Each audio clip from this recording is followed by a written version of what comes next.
Ladies and gentlemen, good day and welcome to the Pidilite Industries Limited Q3FY22 Earnings Conference Call hosted by ICICI Securities Limited. As a reminder, all participant lines will be in the listen-only mode. There will be an opportunity for you to ask questions after the presentation concludes. Should you need assistance during the conference call, please signal for an operator by pressing star then 0 on your touchtone phone. Please note that this conference is being recorded. I now hand the conference over to Mr. Arun Baid from ICICI Securities. Thank you and over to you. Good evening, everyone. I welcome you all on behalf of ICICI Securities for the Q3 FY22 results of Pidilite Industries. We have from the management side Mr. Bharat Puri, Managing Director, and Mr. Sunil Burde, Vice President Accounts. Now I hand over the call to Mr. Burde for his opening remarks, post which we can open for question and answers. Thanks, Arun. Good evening, everyone. The current quarter registered robust double-digit revenue growth led by staggered pricing actions and steady demand conditions. Growth was broad-based across consumer and bazaar and B2B, with growth in urban geographies outpacing rural geographies. Consumer and bazaar reported growth across all categories, and B2B growth led by the continued momentum in industrial activities. We continued investments in our brands through higher A&SP and have maintained EBITDA margins within our historic range through judicious pricing, rising volumes, and operational efficiencies. Now I will begin with a summary of the financial performance for the quarter and 9 months ended 31st December 2021. On consolidated basis, net sales at rupees 2,841 crores for the quarter grew by 24% over the same quarter. Gross margins continued to get impacted on account of unabated increase in input costs, resulting in all-time high prices for most of the principal raw materials. Material costs as a percentage to net sales is higher by 1,119 basis points versus same quarter last year and 173 basis points versus sequential quarter. Continued unprecedented inflation in input costs necessitated calibrated pricing actions to maintain margins in a healthy range. EBITDA before non-operating income at rupees 550 crore declined by 14% over the same quarter last year, given the input cost-led contraction in gross margins by 11.2% and higher spends on A&SP. Profit before tax and exceptional items at rupees 487 crores declined by 19% over the same quarter last year. Now moving to standalone financial performance. Standalone net sales at rupees 2,407 crores grew by 24% over the same quarter last year, with underlying sales volume and mix growth of 9.4%. This was driven by 9% growth in sales volume and mix of consumer and bazaar and 13% growth in sales volume and mix of B2B. Domestic consumer and bazaar grew by 10.1%. Our key raw material vinyl acetate monomer procurement rates have continued to increase during the quarter and is in the range of 2,000 to 2,525 per metric ton. Currently, rates are at $1,850 to $1,950 per metric ton, and Q3 22 consumption rates were at $1,968 per metric ton versus Q3 21 rates of $876 per metric ton. Material cost as a percentage to net sales for the quarter is higher by 1,191 basis points over the same quarter last year and 226 basis points versus sequential quarter. EBITDA before non-operating income at rupees 480 crores declined by 16% over the same quarter last year. About subsidiary performance, in case of our overseas subsidiaries, modest revenue growth in Asia, Americas declined on a higher previous year base. During the previous year, sales were higher on account of pent-up demand as well as benefits by the government to consumers during COVID. Margins continue to remain under pressure due to higher input cost. Domestic subsidiaries in consumer and bazaar reported good sales growth.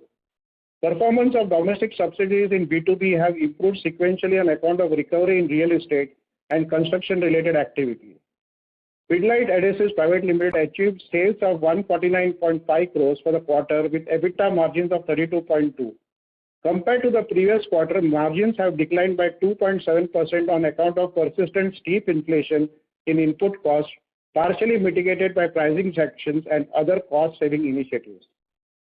Going forward, we expect near-term demand conditions to be a little more challenged given the disruptions as a result of the pandemic as well as input inflation to continue. However, we see demand conditions improving as well as input costs moderating by end of the current quarter, beginning of the new financial year. We remain confident of the medium to long-term potential of the Indian home improvement sector and in our ability to deliver profitable volume growth. Now we can open the floor for questions.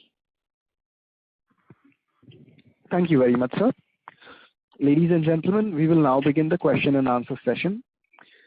Anyone who wishes to ask a question may press star and one on their touchtone telephone. If you wish to remove yourself from the question queue, you may press star and two. Participants are requested to use handset while asking questions. Ladies and gentlemen, we will wait for a moment while the question queue assembles. To ask a question, please press star and one at this time. The first question is from the line of Abneesh from Edelweiss. Please go ahead.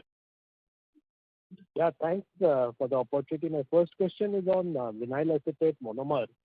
So from a peak of $2,500, now it is more like $2,000. So wanted to understand your comeback by Q4 end or Q1. You expect raw materials to start correcting and gross margins to bottom out. What is it coming from? What is the confidence level? Is it based on the global liquidity drying up, or the supply-demand situation is turning more profitable, more supply is coming, the logistics is becoming easier? Could you elaborate on that? See, good to hear from you, Abneesh. Basically, what we are expecting is we are already seeing some softening in January as far as vinyl acetate monomer is concerned. Our belief is that once the Winter Olympics in China are over, this is what the experts tell us, and therefore the supply situation normalizes a lot more, because it is not demand that has gone up substantially, it is the constraints in supply.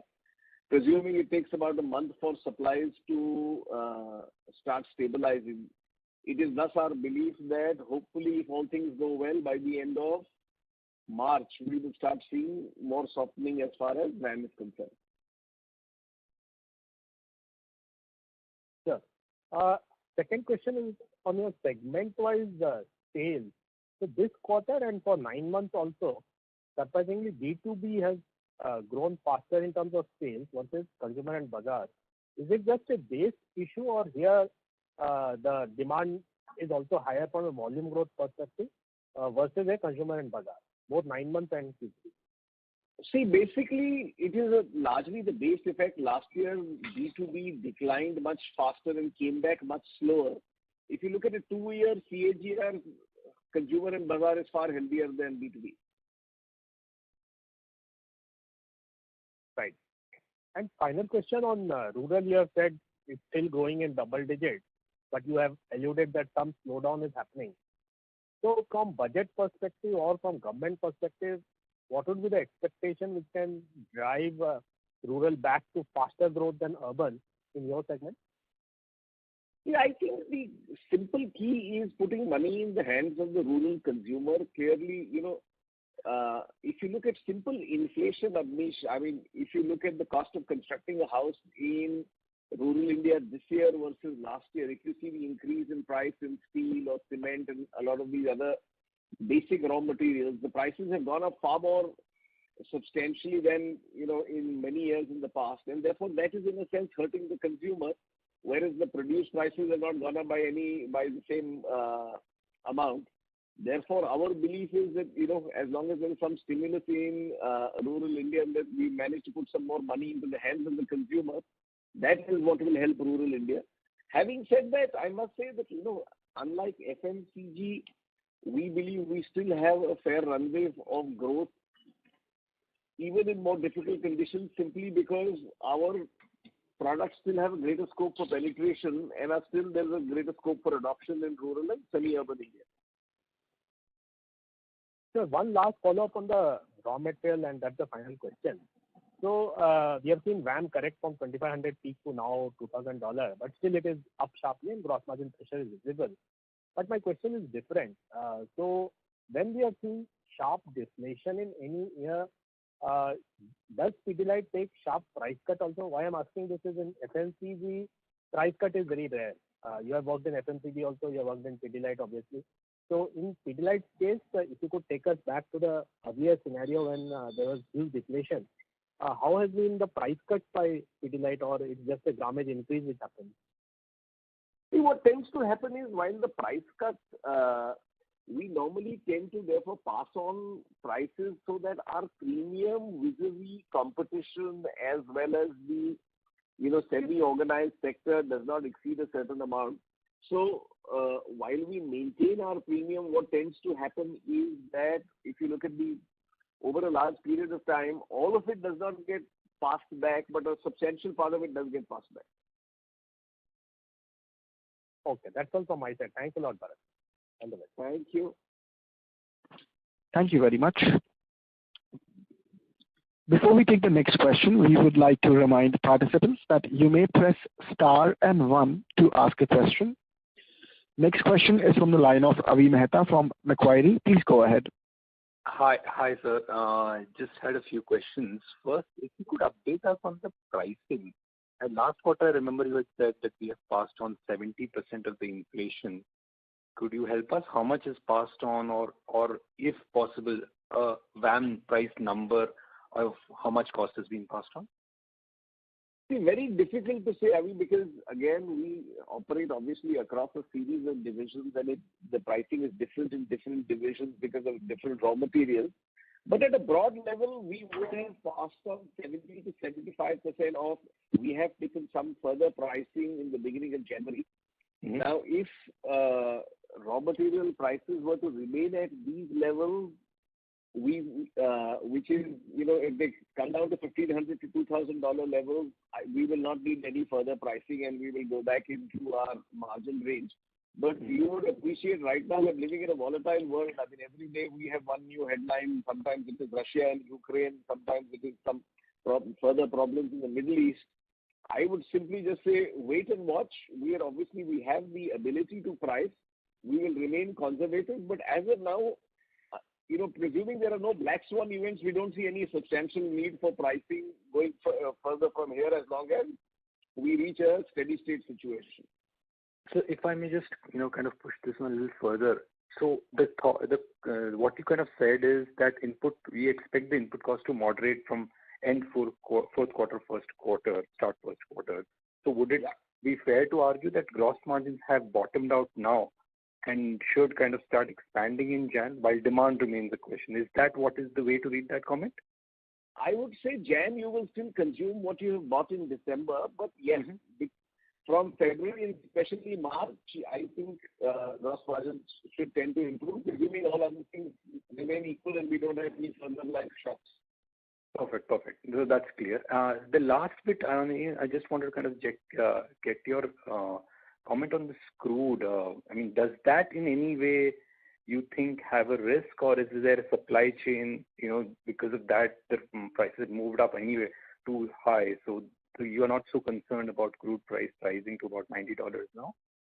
No, but we're definitely concerned about crude pricing because a lot of our raw material is obviously from petrochemicals, and it depends on where oil finally goes. This morning I thought that oil could, go to some really high levels. So I would say we are absolutely concerned about the rising oil price. And, not the rising crude price. At current price. So at $90, $100, things are still okay, right? Obviously, best are offered 150. At 100, I won't say they are okay. At 90, they are okay. But as it goes further up, again, we will be under pressure. Okay. And just a bookkeeping, sir, could you repeat the VAM pricing? I kind of missed that. So what was the third quarter? That's just the last booking. Third quarter, last year, our VAM pricing was close to $1,000 a ton. This year, it is the December price was $2,500 a ton, but the average would be closer to 2,000. 2,000, and our consumption was around 2,000, 196, right? That's what you said. Yeah. And current prices are around 2,000. About 2,000, right? Yeah. Okay. Thank you very much, sir. Thanks a lot. I'll come back in this. Thank you. Next question is from the line of Chanchal Khandelwal from Aditya Birla Capital. Please go ahead. Hi. Am I audible? Yes, you're audible. Hi, thanks. Firstly, congrats on good set of number and consistent performance. My question is, you have done a lot on operational efficiency. If I look at the way you have managed the other expenditure, if you can just highlight what thing you have done apart from the ad spend. There is huge amount of operational efficiency, so look some 2 to 3 year view. See, as you would appreciate, across the whole board, we have actually all through the pandemic period kept a very close watch on costs and hopefully become far leaner and far more efficient, with the exception of discretionary costs like advertising, etc., which we still spend when we believe we have the need to. Across virtually all our other heads of cost, we have been fairly stringent. So at an overall level, I would say that, presuming raw material prices were to come back to normal levels, etc., we would actually emerge as, minus raw materials also as a far stronger and far leaner and more efficient company simply of all the cost savings we've done. Whether it be freight, whether it be warehousing, whether it be, any other miscellaneous costs, whether it be in sales, whether it be in supply chain, we have actually pretty much done a zero-based budgeting across the board. Sure, that's interesting. But the margin band which you used to talk about 20 to 24%, I'm saying if I were at FY24, because of the cost saving, this margin band you can easily surpass given if the raw material is to turn back. Is my reading right? It could happen. Again, all depends on, given the volatility today, it's very difficult to say where raw materials will be, where crude will be. But yes, as our overall cost base, exclusive of raw and packing materials, we clearly have become far more efficient and therefore get a leverage. Sure, thanks. Last question from my side. Given what paint companies are doing in the construction and waterproofing, you think going forward, one way to look at it is that the market itself is growing. You think that can become a challenge to us at some point in time? Because most of them are trying to be very aggressive in this part. See, that is inevitable, and we've seen this aggression not for the last 3, 6, or 9 months. It's been there now for a number of years. However, when we, our stance always is as leaders, our greater job is to expand the market. Today, if you look at any indicator of waterproofing in India, India is tremendously underpenetrated. Even today, it's only 4 out of 10 homes that do any formal waterproofing or proper waterproofing. And therefore, the competition is actually helped, hopefully, expanding the market. I think there is a large runway for growth for each of the organizations. Remember that paint companies tend to play much more in the renovation and the space when repainting happens. They don't tend to play in the new construction because that's where cement, steel, etc., that's where new construction comes in. So they play in not the full market, but part of the market. But there is, in our belief, scope for all, and finally, those who have the strongest brands, the greatest reach, and hopefully satisfy their consumers more will keep winning. And if I look at our growth rates, I have nothing to complain about. Yeah, thanks. Thank you. Wish you all the best. Thank you. Next question is from the line of Trilok from Aditya Birla Sun Life Insurance. Please go ahead. Yeah, hi, good evening. Thanks for the opportunity. Just 2 quick questions. In the initial comment, you just mentioned about, the demand being a little challenging. So could you just, elaborate on that point? Because we thought the situation is just getting better for most of the industry. That's the first question. Maybe I'll answer the second one later. See, very simply on demand, right now, the newest variable is the third wave of the pandemic. You would appreciate that in any areas of home improvement, these are eminently postponable. It's not, unless you have a crying need, you can always postpone. And what we are finding is from the end of December and in January, as you've got these closures and night curfews and weekend curfews and so on and so forth, etc., there is some impact as far as demand is concerned. And as I spoke about earlier, there is also definitely some amount of income distress in rural India. That's what is really, in a sense, therefore impacting the demand in the short run.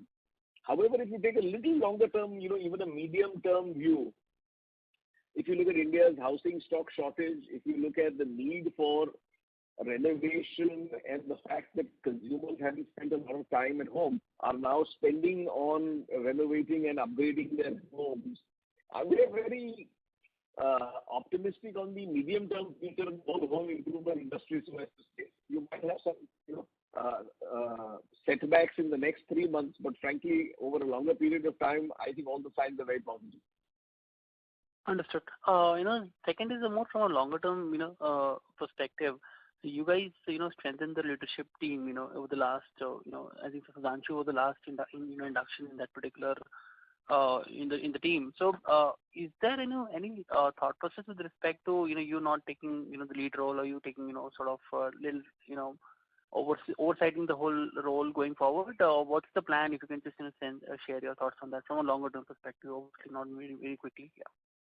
See, from a longer term perspective, we've always said that any good, far-thinking company must look at both the present and the future and set ourselves up for the future.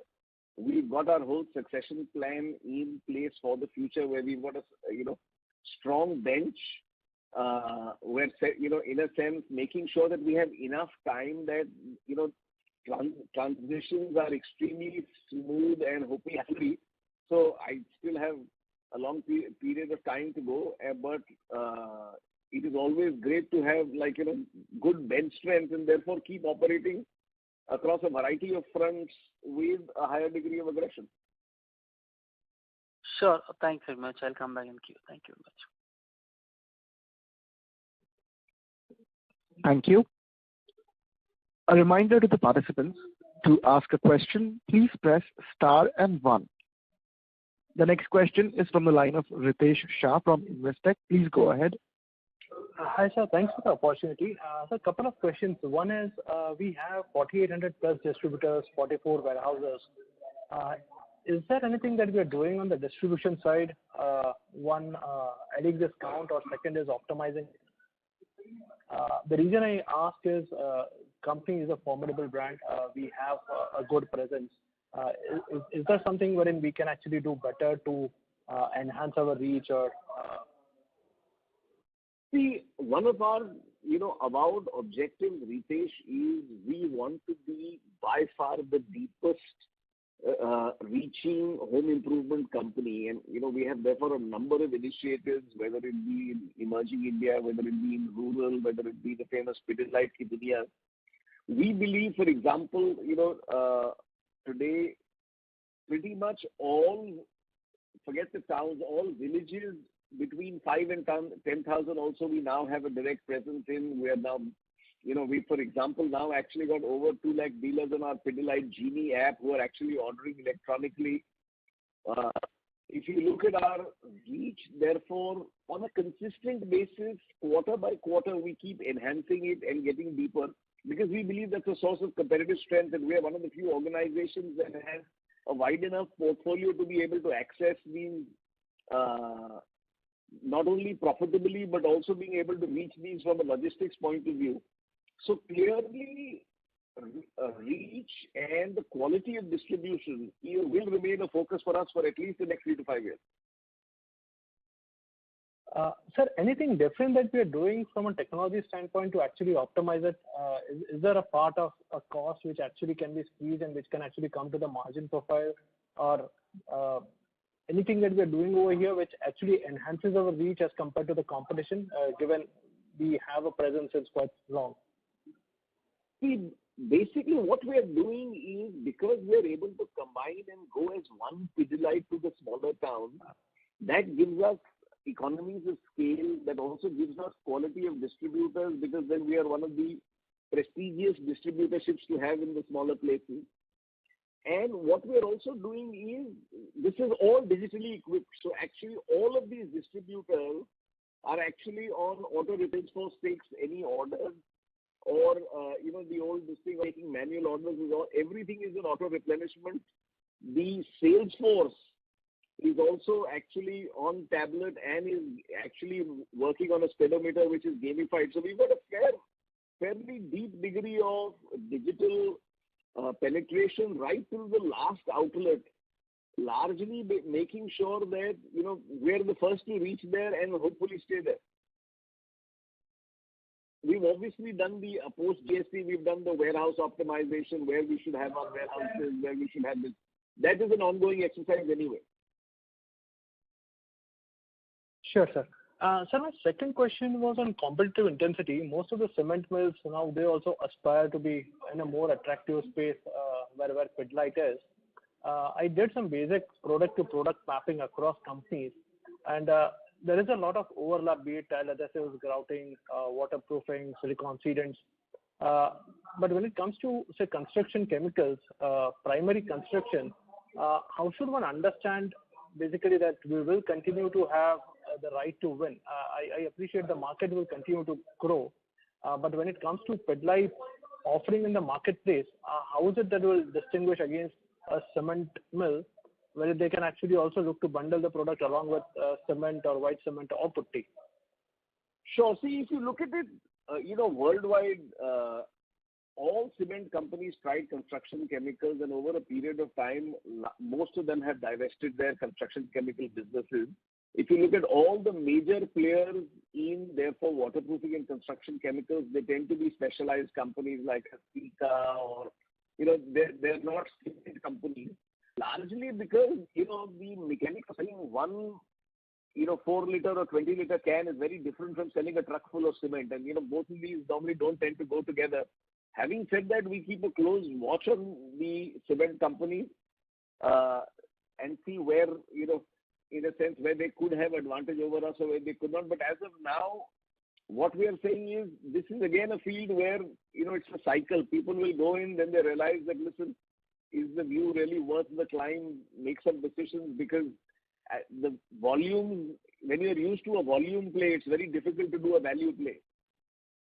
So what we are looking at is making sure that we have A, product advantage, B, brand advantage, and C, we have our network which is moving forward aggressively. Now, how this will pan out, say, in the new construction space, vis-a-vis the cement companies, because they tend to offer very basic products. They're not in the specialized ranges at all. So therefore, over a period of time will tell whether they last in this market or not. Sure, sir. Just an extension of this, sir, when it comes to the last mile retailer, are we looking to tap into more aggressively into more points, basically, as cement mills actually increase or get more aggressive in this space? Definitely, yes. We are making sure that, again, we are reaching, for example, we now have over 7,000 outlets in villages between 5 and 10,000, which are called Pidilite Ki Duniyas. These are purely with the objective of A, educating the consumer, and B, over a period of time, making sure that, the first experience that the consumer has in our product ranges is with our products. Sure, sir. This was quite helpful. Thank you so much. I'll join back the queue. Thank you. Thank you. Thank you. Next question is from the line of Kunjan Gupta from Client First Wealth Management. Please go ahead.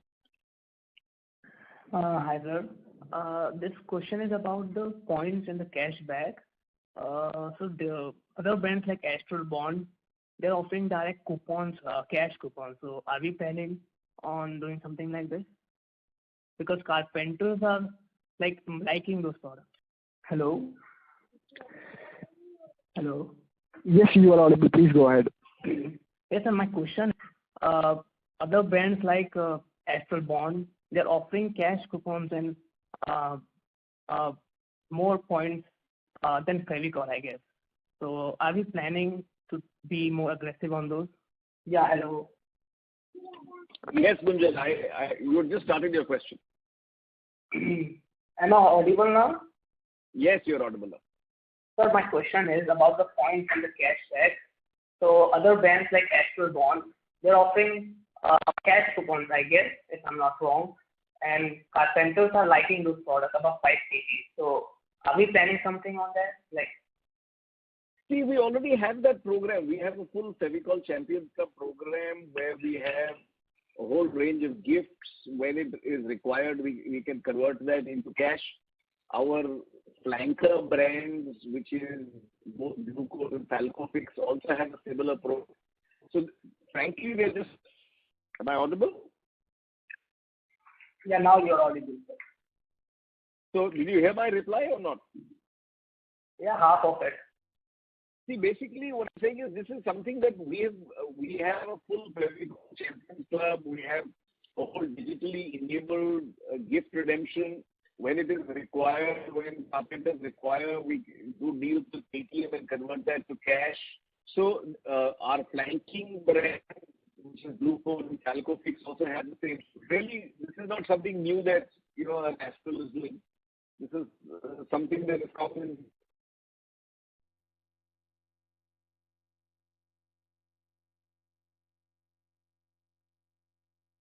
Hello. So your voice broke. Mr. Puri? Yeah, can you hear me clearly? So your voice is slightly breaking, sir. We couldn't hear the last bit. You were around, this is not something new. Is this better now? Yeah. So, Gunjan, what I was saying was that as far as cashbacks and redemption of gifts, etc. is concerned, this is a normal practice in the industry. Our flanking brand, we have a Fevicol Champions Club. This is not something new. All of us have been doing this for some time. Okay.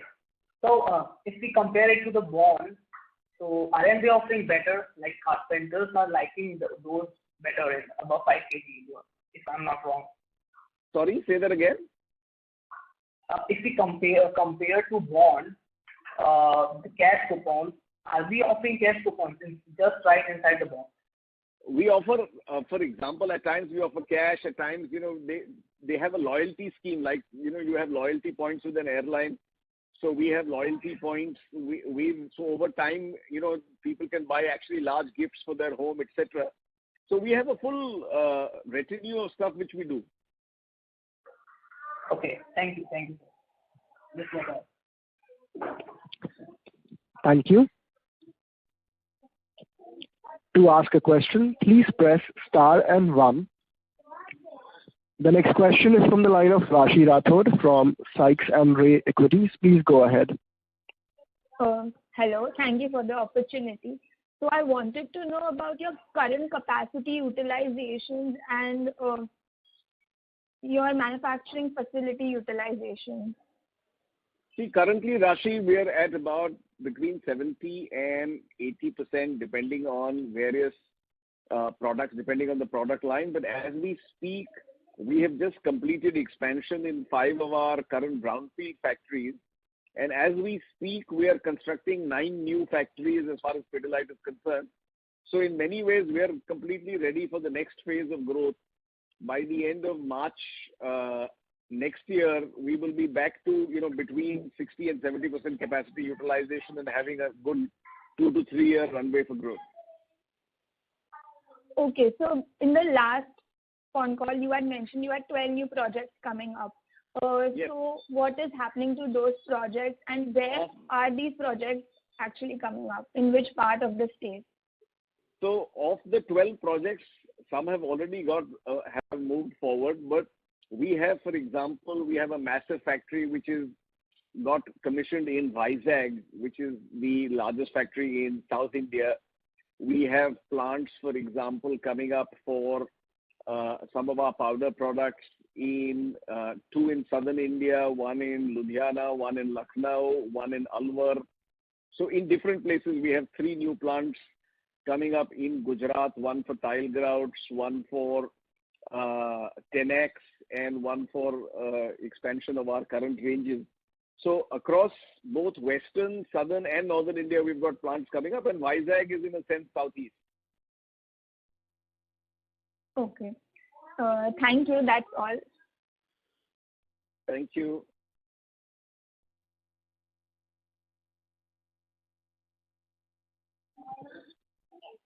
Rashi, does that answer your question? Yes.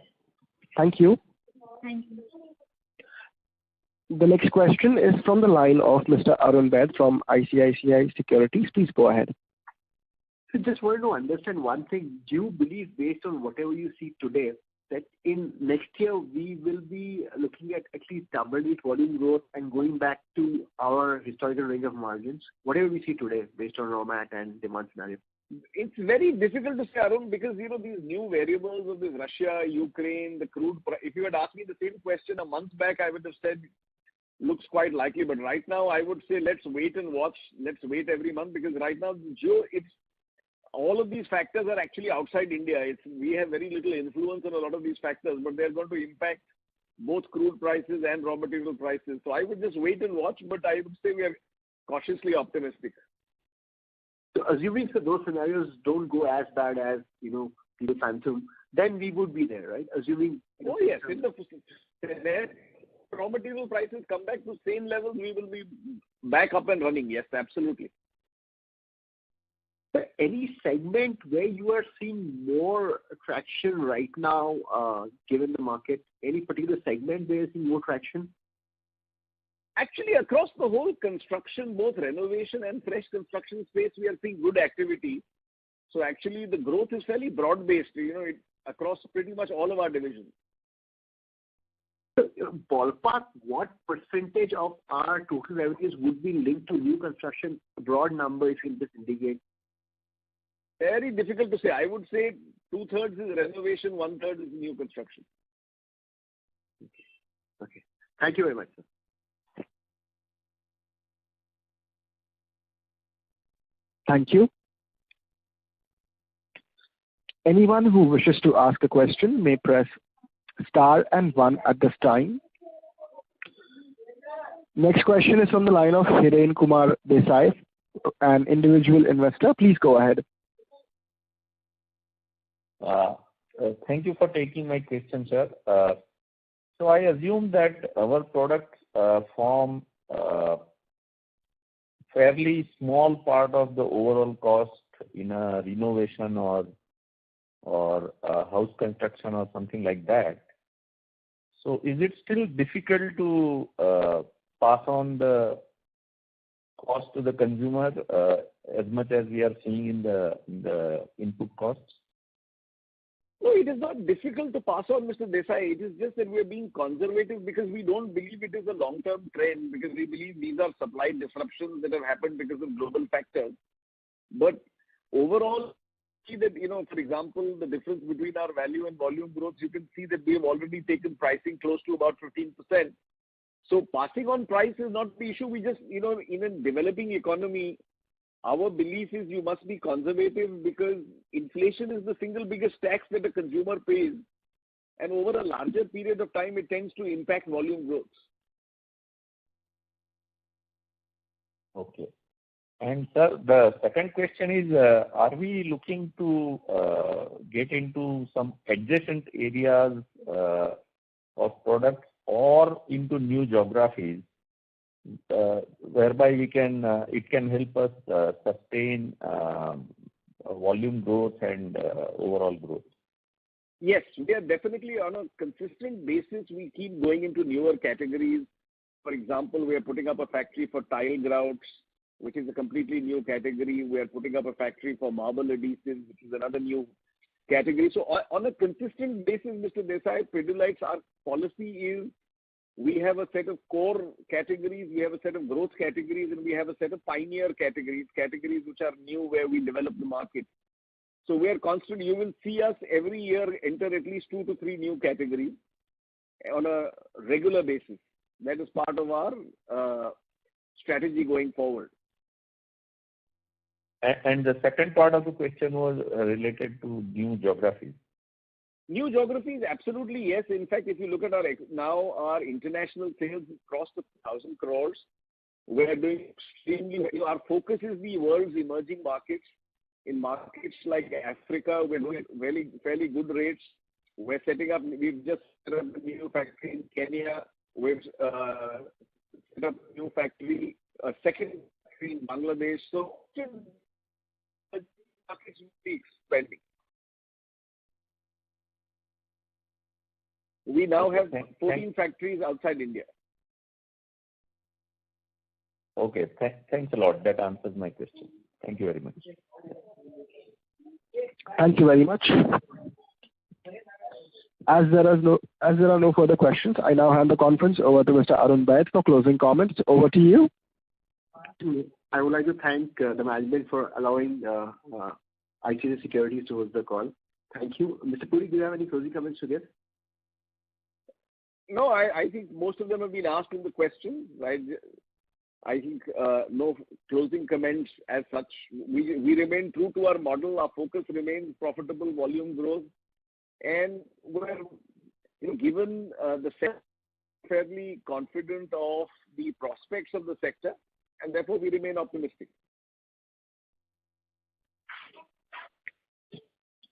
Thank you very much, Mr. Puri, sir. Ladies and gentlemen, on behalf of ICICI Securities, that concludes today's conference call. Thank you all for joining us, and you may now disconnect your lines.